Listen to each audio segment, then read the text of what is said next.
to get through the traffic. But he passed both Penske cars going down the same straightaway. Well, what did you say that was the motivation for Schechter?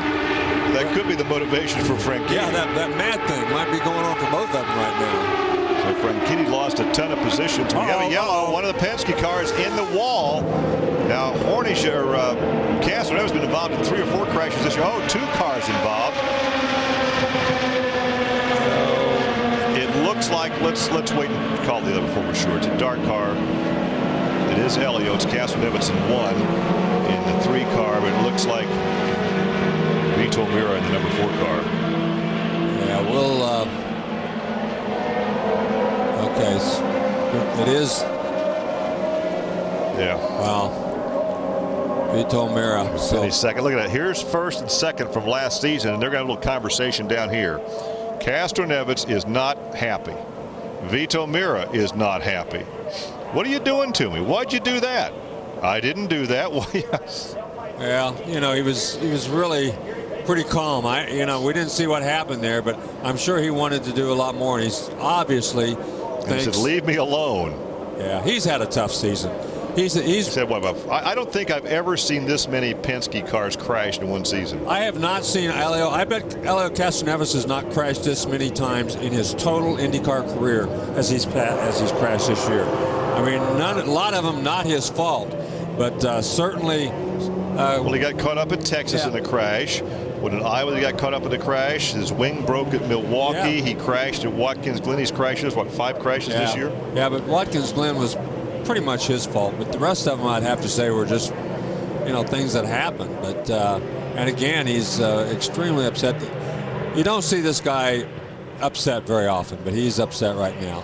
Yeah, hopefully we'll have a replay to see exactly what happened. He declined the ride back to the infield care center, which is mandatory after a crash. You can see all these shards of fiberglass on the racetrack.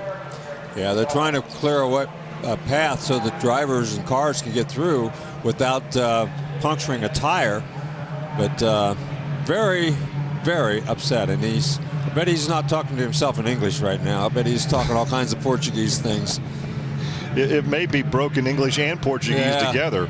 Yeah. Oh, he is upset. And he's saying, "Why me? What am I doing wrong?" And I think, Larry, it may not be just totally today. No, I think it may be a culmination of everything that's happened this season. Absolutely, a frustration factor when you run this good. You sit on the pole, and he's just mad.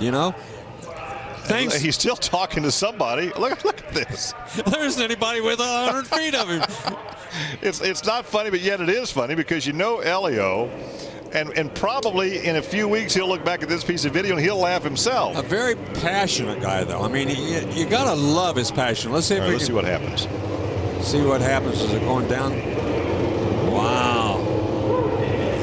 Yeah. Who do you point a finger at that? I don't know. That's just one of those. Back to those racing crashes. We talked about how close drivers run on these ovals, and sometimes those cars, that little side draft thing makes the car move a foot or two, and that looked like that might have been what happened. They got so close and one car wiggled, and I'm not sure who you can. Let's see if here's a good angle coming at you. Meira move. I don't know. That's a racing crash to me. That's a racing crash. And I don't know. They were moving so slightly, each one of them. It just looked like they both moved the wrong way at the same time. Exactly. Toward each other at the same time. Each car had moved a foot one way or the other going down that straightaway. Well, Elio's getting his exercise walking back to the care center. Yeah. Let's see if he actually goes to the care center.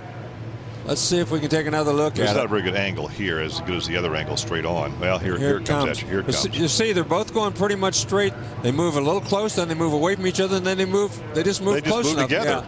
Yeah, I'm not sure. I think if those two guys look at that video, well, of course, it's always the other guy's fault, but they both move toward the other car. I mean, if there's a fault to be made, you might want to say that, maybe Meira should have given him a little more room, but, who knows? Meira's saying, hey, I was there and you came into me. I don't know. And even after seeing this, they're still going to blame each other. Yeah, there's not much you're going to say. You're never going to convince either one of them is the other guy's fault.